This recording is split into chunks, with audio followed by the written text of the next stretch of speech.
नमस्कार, ATV news मध्ये आपल्या सर्वांचे स्वागत. अहमदनगर दक्षिण लोकसभा मतदारसंघ हा गेल्या काही दिवसापासून चर्चेत होता आणि 23 मे पर्यंत चर्चेतच राहणार आहे. कारण की या ठिकाणी अतिशय चुरशीची अशी लढत झालेली आहे. ही लढाई ही राजकारणामध्ये सर्वात मोठी लढाई मानल्या जात आहे महाराष्ट्राच्या राजकारणामध्ये. आणि यामध्ये काल मतदान झाल्यानंतर सर्वांनीच दावे प्रतिदावे करण्यास सुरुवात केली आहे. आमचाच उमेदवार निवडून येणार, किती मताने येणार, आम्हीच गुलाल खेळणार, अशा अनेक गोष्टी कार्यकर्ते आता बोलू लागले आहेत. त्यामध्ये आता जर का आपण पाहिलं तर आपल्यासोबत राष्ट्रवादी काँग्रेसचे प्रवक्ते अरविंद शिंदे सर आहेत. त्यांच्याशी मी चर्चा करणार आहे की या सर्व घडामोडीवर. सर, आपल्या ATV न्यूज मध्ये स्वागत. सर, दावे प्रतिदावे सुरू झालेले आहेत की आमचा लीड एवढा राहणार, त्यांचा लीड तेवढा राहणार, ते एवढ्या मताने हारणार, हे एवढ्या मताने हारणार. काय एकंदरीत परिस्थिती होती कालच्या निवडणुकीमध्ये आणि लोक कसं पाहत होते कालच्या निवडणुकीमध्ये? सुरुवातीपासूनच मी मागच्या वेळेस मुलाखतीत सांगितलं होतं आणि इतर चॅनलच्या मुलाखतीत पण सांगितलं आहे की संग्राम भैया हे कमीत कमी 1 लाखाच्या मतांनी संग्राम भैया या ठिकाणी यायलाच पाहिजे. कदाचित या ठिकाणी आश्चर्यकारकरित्या निकाल बी नोंदवला जाऊ शकतो, जास्ती मताने सुद्धा येतील ते. कारण ही पार्श्वभूमी होती. ज्या दिवशी संग्राम भैयांचा फॉर्म ज्या ठिकाणी भरला गेला त्या दिवशीपासून नाही का ही चढती कामान सुरू झालेली आणि विरोधी उमेदवाराची चढती कामान ही उतरती सुरू झालेली. कारण जोपर्यंत स्पर्धक नव्हता तोपर्यंत त्यांची एक हवा तयार झालेली होती.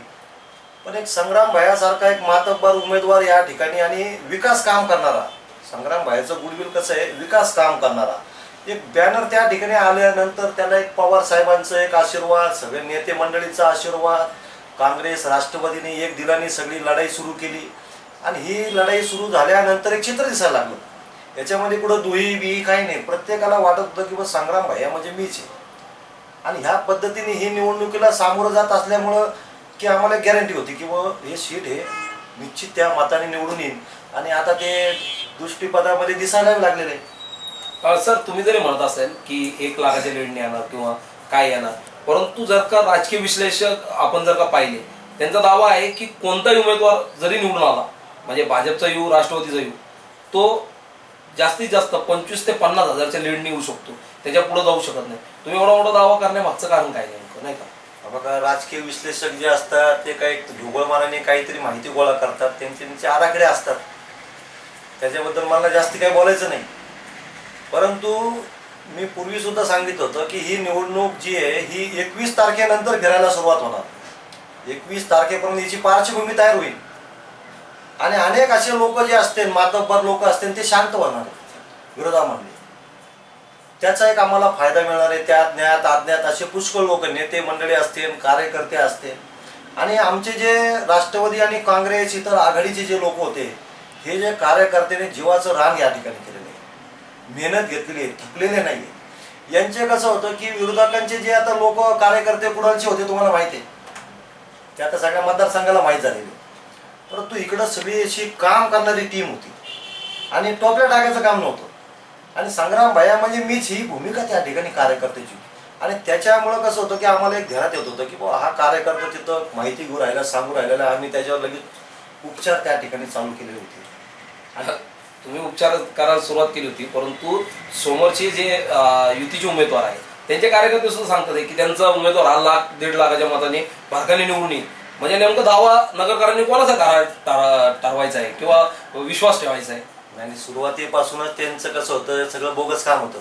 हवा, पॅटर्न, ह्यो पॅटर्न, ते पॅटर्न, त्याच्यानंतर अनेक असे 12 भानगडी सांगत होते. ते त्याला सगळ्या लोकांना हळूहळू कळलं. आता तुम्ही पहा, सुरुवातीचे जेवढे मुद्दे त्यांनी काढले, प्रत्येक मुद्द्यावर हवी झालेले संग्राममध्ये उपचार, एवढे लाखात उपचार केले, एवढे ऑपरेशन केले, ह्याच्यानंतर ते केलं, प्रत्येक ठिकाणी तोडीस तोड उत्तर दिलेले संग्राम आहे. आणि लोकांना काय आवडतं, फाईट करणारा. आणि ते संग्राम भैयामध्ये ते गुण दिसले ना की हा डॅशिंग आहे, फाईट करणारा आहे, लोकांची याला तळमळ आहे, काम करणारा आहे. लोकांचं कसं असतं की तुम्ही काम करणारा हा गुण राजकारणात सगळ्यात महत्वाचा असतो. आणि वरतून निधी आणायचं रेकॉर्ड होतं संग्राम भैयाचं. त्याच्यामुळे लोकांना विश्वास सार्था होती त्या ठिकाणी. आणि एकीकडे कसं होतं, एवढी मोठी वारसा परंपरा असताना तुमच्याकडे काही भांडवल नाही ना हो, की तुम्ही अमुक एक केलं, अमुक एक रस्ता केला, तमुक एक बंधारा बांधला, अमुक एक पूल केला, असं काही नाही ना. जे चॅरिटेबल ट्रस्ट मार्फत जे केलं जातं ना, जे तर कोणाला बी करावं लागतं. पण मोठमोठ्या सभा झाल्या, मुख्यमंत्र्यांनी पूर्ण लक्ष या ठिकाणी केंद्रित केलं, तर पंतप्रधानांची सभा झाली. तो वाटत नाही का तुम्हाला की या सर्व सभेचा एक परिणाम होईल आणि युवा वर्ग जो असतो, नवीन वर्ग जो असतो, तो जास्त करून पंतप्रधानांच्या मागं खंबीरपणे उभा राहिलेला आपण पूर्ण देशामध्ये पाहतोय अनेक ठिकाणी. त्याचा परिणाम काय होताना दिसणार नाही का? तुम्ही पहा, आता या सभेला गर्दी कशी जमा केली जाते मी सांगायची गरज नाही, सगळ्या पब्लिकला माहित असतं कुठून गर्दी आणतात, कशी आणतात. नाही, कार्यकर्ते नाही तुमच्याकडं, ओरिजिनल कार्यकर्ते नाही. ज्या पक्षाचं तिकीट घेतलं त्या पक्षामध्ये उत्साह नाहीये. आता हे आम्ही विरोधक, आम्ही सांगायची गरज नाहीये. त्या पक्षात बी उत्साह होता का? तुम्हाला बाहेरून लादलेलं आहे. एक चांगला त्या ठिकाणी काम करणाऱ्या खासदाराला तुम्ही खाली बसवलं, शेवटी त्यांनी 3 टर्म काम केलेलं असतं, त्याची एक लॉबी तयार झालेली असती ना, ती बी नाराज होती ना या ठिकाणी. आणि मुळात कसं आहे की मी प्रत्येक ठिकाणी सांगितलं, जो वक्ता असतो त्याचं वक्त्याचं ऐकायला आलेले असतात. आता माननीय पंतप्रधान त्या ठिकाणी आले, लोकांना एक अपेक्षा असते की काहीतरी मोठी घोषणा करण, मागचे जे सांगितलेल्या घोषणा होत्या त्याच्याबद्दल काहीतरी सांगेल. आणि ज्यावेळेस लोकांनी पाहिलं की हे 15 लाख बद्दल काही बोलायला तयार नाही, शेतकऱ्याच्या हमी भावाबद्दल बोलायला तयार नाही, पेट्रोल डिझेलचे भाव लगेच कमी करतो त्याच्याबद्दल बोलायला तयार नाही. तुमच्या मार्फतच असे कितीतरी चॅनलचे लोक आहेत, क्लिपा बाहेर आल्या ना, भाषण सुरू झालं आणि लोंड्याचे लोंडे बाहेर पडायला लागले.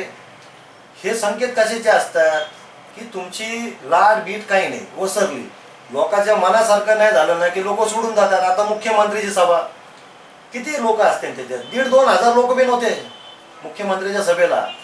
शेवटच्या टप्प्यात तुम्हाला मुख्यमंत्री का आणावा लागला? कारण तुमच्या पायाखालची वाळू सरकलेली होती ना. मुख्यमंत्री आणले, पंकजाताई आणलेले, त्यांना शेवटच्या टप्प्यात ह्यासाठीच आणायला लागलेलं की यांना ध्यानात आलेलं होतं की आता आपलं शीट गेलेलं आहे आणि त्याच्यामुळे हे लोक एका ठिकाणी आणले. नाही, आपल्याकडून पण अनेक नेते आणले गेले ना. शरद पवार साहेब इथं तळ ठोकून होते. शरद पवार साहेबांनी 2दा सभा घेतल्या. त्याचबरोबर धनंजय मुंडे साहेबांनी सभा घेतली. एवढंच काय तर धनंजय मुंडेंना परत दुसऱ्यांदा यावं लागलं पाथर्डीमध्ये. एक इथं झाली नगरमध्ये, एक पाथर्डीमध्ये झाली. जयंत पाटील साहेब इथं होते, अंकुश काकडे होते, अनेक नेते या ठिकाणी दिग्गज नेते बसून होते ना. आमचे ते पहिल्यापासून ठरलेलेच होत्या सभा. नाही, मग हे तर चालू राहतं ना की सभा या होणार, सभा राहणार. आता जर का पवार साहेबांसारखा एक मोठं व्यक्तिमत्व या ठिकाणी 2 सभा घेत असेल, एक दिवस या ठिकाणी दिवसभर थांबत असेल, तर मुख्यमंत्री 2 सभा घेतल्या तर काय? नाही, तसं नाही. शासन आहे त्यांच्याकडं, शासनाचा उपयोग करून घेण्याचा प्रयत्न केला जातो, लोकांना घोषणा दिल्या जातात. आता हा भाग, आता ठीक आहे निवडणूक होऊन गेली, आता साखळाईचा प्रश्न आहे, काय बोलायला पाहिजे. तुम्ही सांगता की लगेच आता निवडणूक झाली की सुरू. अहो मग 4 वर्ष तुमच्या टेबलावर प्रश्न होता. आमदार संग्राम भैया जगताप, आमदार राहुल जगताप यांनी हा प्रश्न तुमच्या समोर मांडलेला होता. त्यावेळेस जर तुम्हाला खरी कळकळ होती तर तो प्रश्न सोडवला पाहिजे होता ना तुम्ही. त्यावेळेस जो प्रश्न मांडला ते जाहीर केलं का त्यावेळेस त्यांनी? म्हणजे त्यावेळेस सुद्धा काय केलं, ठीक आहे पाहू बघू त्यांची स्टाईल आपली. त्यांना ते लोक बघा, शेतकरी असतो ना त्याला ती तळमळ असते की काय बिचाराचे हाल चालले असते. आता आमच्या घरचे शेतकरी, आम्हाला माहिती आहे तिथं ऊन वारा कसं आहे, जनावरांचं खाण्याची परिस्थिती काय आहे, काय पिकवल्यानंतर काय हातात येतं. सर, तुम्ही एक मुरब्बी राजकारणी आहात, कारण की एक विश्लेषक पण आहात, मुरब्बी राजकारणी पण आहात. पण तुम्हाला ही जी आता मतदानाची टक्केवारी वाढली, हे काय कोणाच्या माहितीचे राहील, कोणाच्या तोट्याचे राहील? आता ठीक आहे, तुम्ही राष्ट्रवादी पक्षाचे जरी प्रवक्ते असतात, पण एक प्रामाणिकपणे तुम्हाला काय वाटतंय नेमकं? अहो आता ही शहरात टक्केवारी कमी झाली याचा अर्थ इथं संग्राम बॅकफुल चालले, आणि ग्रामीण भागात टक्केवारी वाढली कोणती लाट नसताना, याचा अर्थ ह्या भाजपच्या शासनाच्या विरुद्ध ही लाट होती. अनेक ठिकाणी काय झालेलं आहे की आता जसं तुम्ही म्हणले पवार साहेबांची सभा, पवार साहेबाबद्दल विश्वास आहे शेतकऱ्यांना. पवार साहेब जे बोलतात ते करतात. पवार साहेबांनी अपील केलं होतं की आम्ही शेतकऱ्याचं कर्जमुक्तीसाठी हे करू, आणि लोकांना माहिती आहे की पवार साहेब जे बोलतात ते करतात. आणि त्याच्यामुळं काय झालं गेलं की आज शेतकऱ्याची अवस्था वाईट आहे. पीक पाण्याचा प्रश्न त्या ठिकाणी, यांनी जलसंधारणाचे जेवढे कामं केले सगळेच कोरडे आहेत, कोणाचंच काही त्या ठिकाणी भागना. आणि या शासनाने जेवढ्या घोषणा केल्या त्या फसवलं ना लोकांना वाटलं की काँग्रेसने 10 वर्षात काय नाही दिलं, चला हे काहीतरी करतील. आणि दृष्टीपातात काही नाही ना. तुम्ही लोकांना खाते काढायला लावले. लोकांना वाटलं आता 15 लाख येते, 15 लाख बी नाही आले. गॅसच्या टाकीचे भाव वाढले, पेट्रोलचे भाव वाढले. आणि याचा सगळाच वर्ग येतो याच्यामध्ये. सुशिक्षित वर्ग येतो, अशिक्षित येतो, शेतकरी येतो, कामगार येतो आणि सगळे भडकलेले होते ना. आणि त्याच्यामुळं ग्रामीण भागामध्ये तुम्हाला सांगतो संग्राम भैया खूप चाललेले आहेत. खूप काय काय काय गणित राहतील? समजा आपण जर का आपल्या इकडचा जर का दक्षिणेचा विचार केला आणि त्या ठिकाणच्या तालुक्यांचा विचार केला तर काय एकंदरीत तुमच्या पक्षाचे काय गणित आहे? कसं तुमचं सीट पुढं आहे? तुम्ही जे लाखाचा दावा करता ते कसं राहू शकतं? पारनेर आहेत. पारनेरचे जेवढे जिल्हा परिषदचे गट आहेत, या जिल्हा परिषदच्या गटामध्ये संग्राम भाईला निश्चित त्या ठिकाणी आघाडी मिळणार. पण विकेंद्र पण गड आहे म्हणतात पहिल्यापासून. गडबीड कोणाचा असतो? गड का तुम्ही काय संस्था नाही काय का राजे महाराजे आहेत? शेवटी जनता एकदा जनतेचा आक्रोश हा खूप भयानक असतो.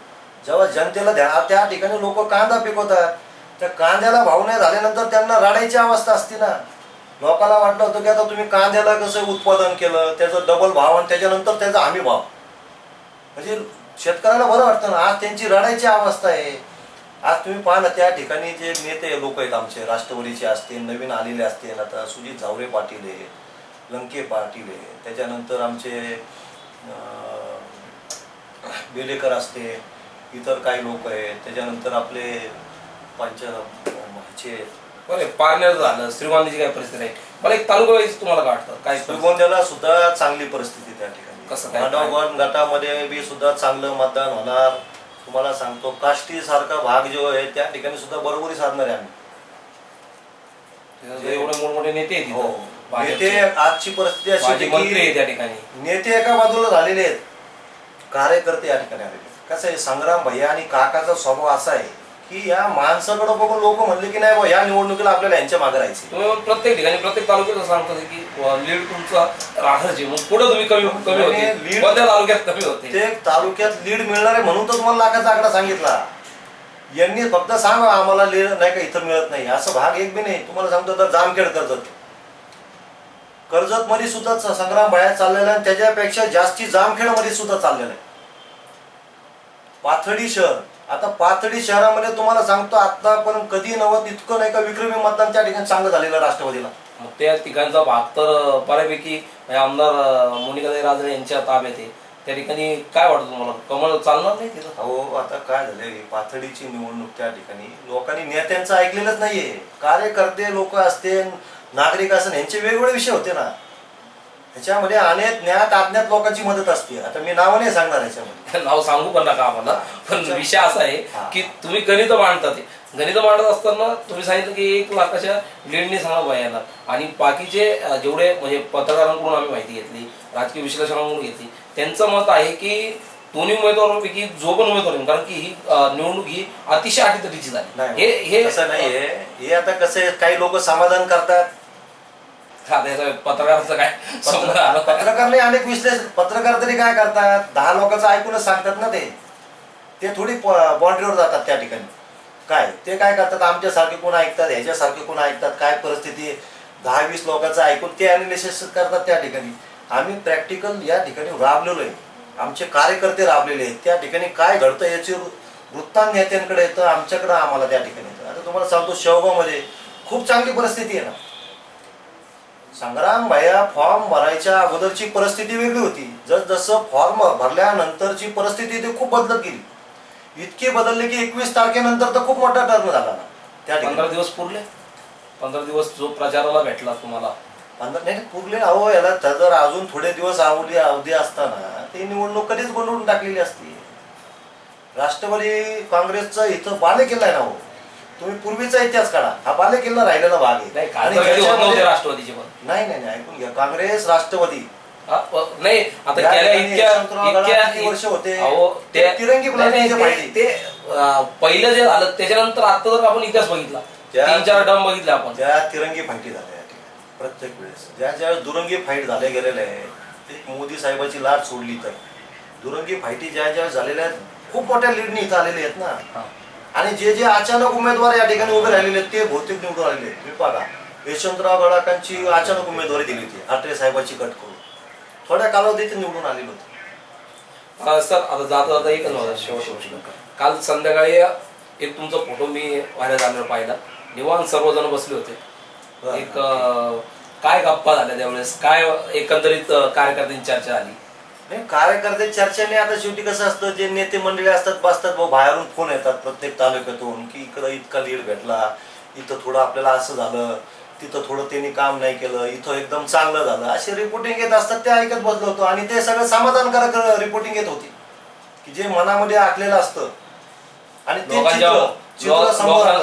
लोकांच्या मनातली आपलं कार्यकर्त्यांची मन की बात सुनत होते का की त्याच्यातून जे आपल्याला भेटतं ना की बा इकडं पारनेरला चांगलं झालं, राहुरीला चांगलं झालं, राहुरीमध्ये असा असा प्रकार झाला, राहुरीच्या सगळ्या लोकांनी काम केलं, तिथं ज्ञात अज्ञात लोकांनी सुद्धा काम केलं, त्याच्यामुळं आपण तिथं परिस्थिती आपली चांगली राहणार आहे.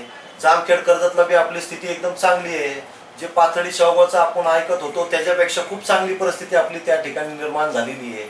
मग ठीक आहे, सगळ्या तालुक्यात आपल्याला लीड भेटतो, तर मग हा लीड किती भेटत असं, मग हा लीड बघूनच तुम्हाला सांगितलं मी. काही जर तालुके जर आम्हाला अवघड जात असते ना तर मी तुम्हाला सांगितलं असतं बघ तिकडं त्यांना एवढे भेटते ना, आमची इकडं कमी होते. तुमचं असं नाव आहे की सगळ्या तालुक्यात तुम्ही चालले? हो, एखादा अर्धा तालुक्यामध्ये बळबुरीने जाऊ शकतो आम्ही, पण इतर सर्व तालुक्यामध्ये तुम्हाला 100% सांगतो, निकाल ज्यावेळेस लागेल ना 23 मेला, तुम्ही ही मुलाखत परत लावा, तुम्हाला सांगतो 1 लाखाचा शिवाय फरक राहणार नाही. अरविंद शिंदे सर या ठिकाणी आले होते, त्यांचं मी पुन्हा आभार मानतो की त्यांनी वेळ दिला.